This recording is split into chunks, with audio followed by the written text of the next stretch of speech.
राजा अर्थजर्क्सीस ने उसी दिन यहूदियों के विरोधी हामान की जागीर रानी एस्तेर को भेंट कर दी।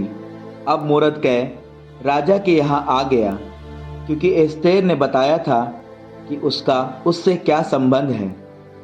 राजा ने मुहर वाली वह अंगूठी मोर्दकै को दी जिसे उसने हामान से उतरवा लिया था। एस्तेर ने मोर्दकै को हामान की जागीर का प्रबंधक नियुक्त किया।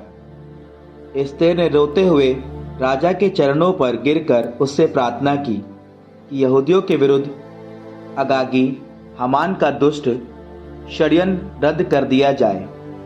राजा ने सोने का राजदंड एस्तेर की ओर बढ़ा दिया।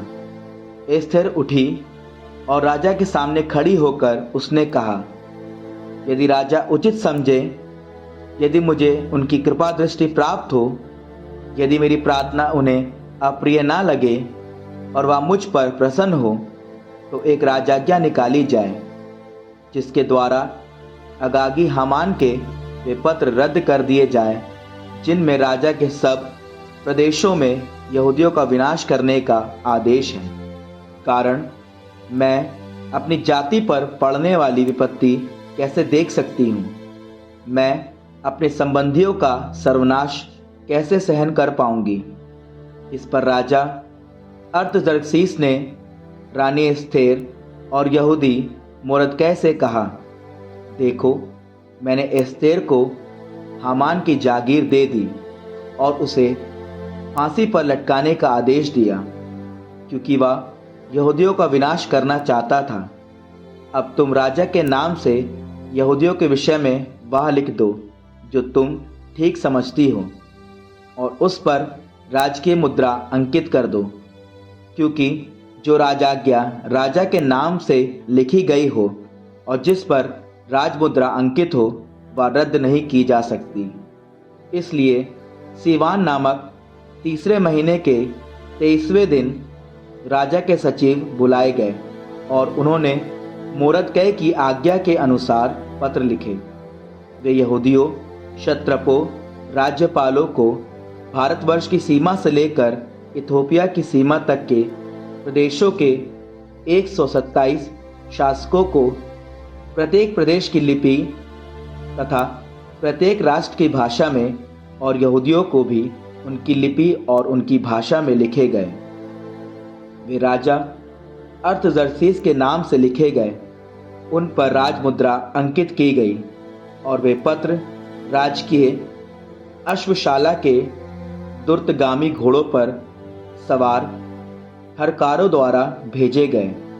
इनके द्वारा राजा ने हर नगर में रहने वाले यहूदियों को संगठित होकर सुरक्षा दल बनाने, अपने सब शत्रुओं का उनकी पत्नियों और बच्चों के साथ वध और विनाश करने और उनका धन माल लूटने की अनुमति दी थी। सभी प्रांतों में प्रतिशोध का एक ही दिन अर्थात अदार नामक 12वें महीने का 13वां दिन निश्चित किया गया।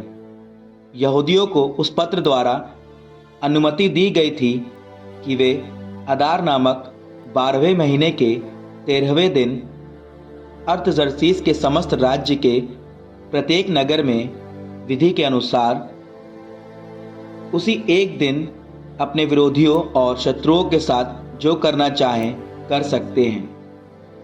उस पत्र की प्रतिलिपि इस प्रकार है। महाराजा अर्थजर्क्सीस की ओर से भारतवर्ष की सीमा से लेकर इथोपिया की सीमा तक के 127 क्षत्रपों और अपने अधीन रहने वाले सब लोगों को नमस्कार।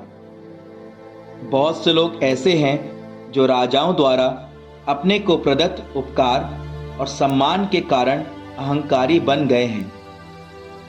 वे न केवल हमारे प्रजा को हानि पहुंचाना चाहते, वरन जिनसे सम्मान मिला उनके विरुद्ध षड्यंत्र रचते हैं। वे मानव समाज से कृतज्ञता की भावना को ही निर्मूल नहीं करते, बल्कि मूर्ख मनुष्यों की झूठी प्रशंसाओं से घमंडी बनकर यह सोचने लगते हैं कि वे सर्वज्ञ ईश्वर के दंड से बच सकेंगे। जो बुराई से घृणा करता है। बहुत से शासक प्रायः निर्दोष रक्त बहाने के दोषी बने और अपरिहार्य विपत्तियों में फंस गए, क्योंकि उन्होंने अपने द्वारा उच्च पदों पर नियुक्त उन मित्रों का परामर्श सुना जो अपनी दुष्ट और कपटपूर्ण बातों द्वारा उपकारी शासकों को धोखा देते हैं। इसका प्रमाण न केवल प्राचीन इतिहास से मिलता है, बल्कि अयोग्य और दुष्ट प्रशासकों द्वारा हमारे बीच किए गए कुकर्मों पर विचार करने से भी। इसलिए हमें भविष्य में सब प्रांतों में शांति बनाए रखने का प्रयास करना चाहिए। यदि परिवर्तित परिस्थितियों के आधार पर नए आदेश देंगे तो हम सदा उचित विचार करने के बाद ही निर्णय करेंगे।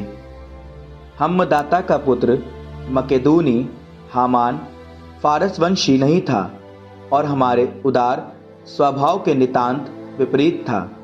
फिर भी हमने अतिथि के रूप में उसका स्वागत किया। हम प्रत्येक जाति के प्रति जो सद्भाव दिखलाते हैं, हामान को उसका इतना अनुभव हुआ कि वह सार्वजनिक तौर पर हमारा पिता कहलाता था। सब लोग उसे प्रणाम करते थे और उसका स्थान राजा के बाद दूसरा था। वह इतना अहंकारी बन गया था कि उसने हमको राज्य और जीवन से वंचित करने का प्रयास किया।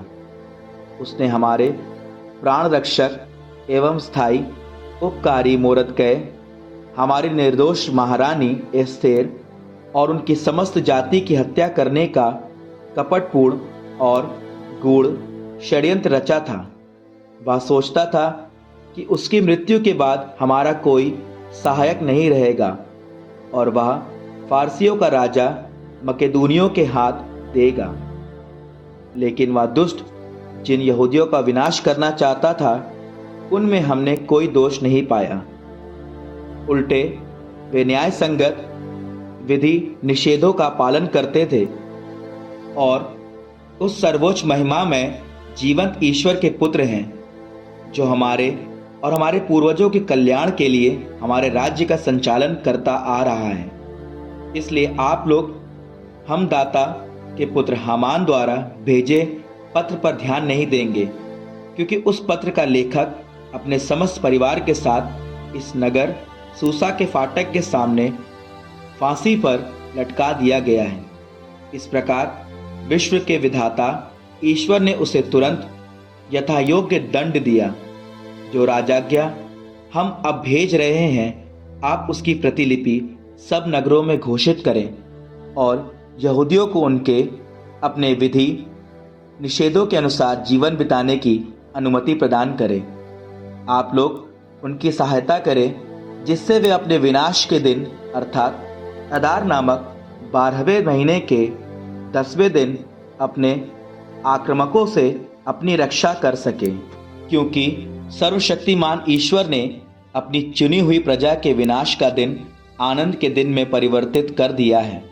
इसलिए आप अपने महान उत्सवों में इस दिन को विशेष स्थान देकर इसे उल्लास के साथ मनाएं, जिससे या आज और भविष्य में हमारे और राजभक्त फारसियों के लिए कल्याण का दिन हो और हमारे विरुद्ध षड्यंत्र रचने वालों के लिए विनाश का स्मृति दिवस।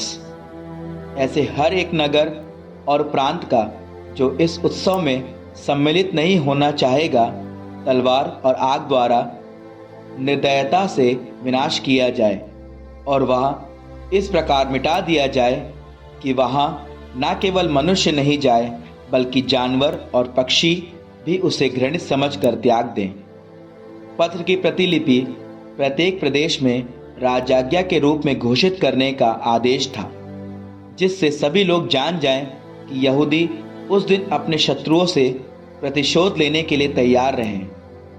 दूरगामी हर कार्य समाचार लेकर चल पड़े और सूसा में राजाज्ञा की घोषणा हुई।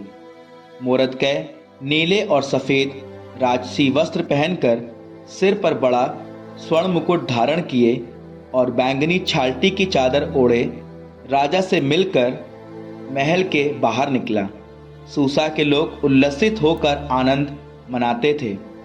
यहूदियों पर नई ज्योति का उदय हुआ, आनंद, सम्मान और जयकार का। सब जातियों, नगरों और प्रांतों में जहाँ भी राजा का आदेश पहुँचा, वहाँ यहूदियों में उल्लास था। भोजों का प्रबंध किया गया और उत्सव मनाए गए। यहाँ तक कि अन्य जातियों और धर्मों के लोग यहूदी धर्म स्वीकार कर उनके समारोहों में सम्मिलित हो गए, क्योंकि सब पर यहूदियों का आतंक छा गया।